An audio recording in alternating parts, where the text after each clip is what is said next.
నేను ఇవాళ మీ అందరికి ఒక మాట చెప్పాలి. ఆనాడు పరిపాలించిన కుటుంబంలో నేను కూడా ఒక భాగం. ఆనాడు పరిపాలించిన కుటుంబంలో ఒక భాగమైనందుకు కొన్ని విషయాలకు నేను సిగ్గుపడతా ఉన్నాను. తెలంగాణ ప్రజల్ని క్షమించమని కూడా కోరుతా ఉన్నాను. కానీ తెలంగాణ సాధించినందుకు మాత్రం చాలా గర్వపడుతున్నాను. నా జన్మ ధన్యమైందని చెప్పి భావిస్తా ఉన్నాను. మరి అనేకమైనటువంటి తప్పులు జరిగినాయి, అనేకమైనటువంటి నేరాలు జరిగినాయి. అనుకున్నటువంటి తెలంగాణ సాధించుకోలేదు. మరి ఆ తప్పులో ఎక్కడో ఒక దగ్గర నాకు భాగం ఉందని చెప్తున్నప్పుడు మరి కేవలం క్షమాపణ చెప్తే సరిపోతుందా?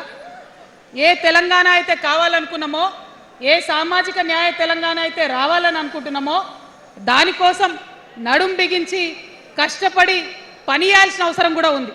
మరి ఇవాళ పని చేయడం కోసమే తెలంగాణ రాష్ట్ర సేన ఇవాళ తెలంగాణ ప్రజల ముందుకు వచ్చింది.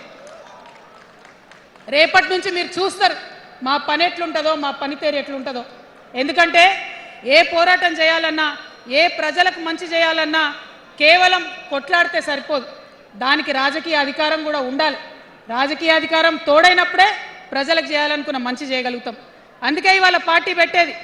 అదర్వైజ్ గత 11 నెలల నుంచి తెలంగాణ జాగృతి చేస్తున్న పోరాటాలు మీరు చూస్తున్నారు.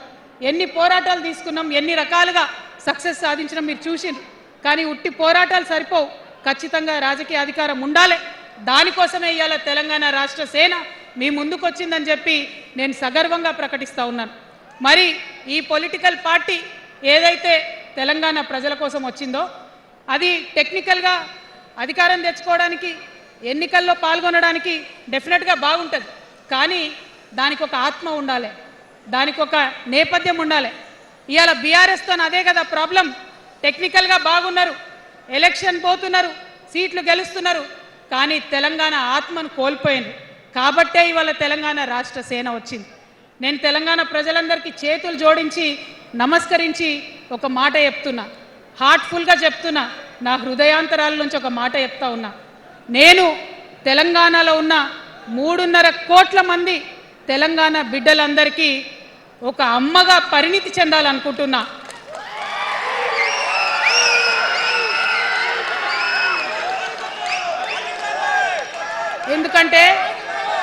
ఎందుకంటే ఒక అమ్మతనంతో పరిపాలన జరిగినప్పుడే బిడ్డలకి ఏదైనా కష్టం వస్తే అమ్మ హృదయం బద్దలవుతుంది.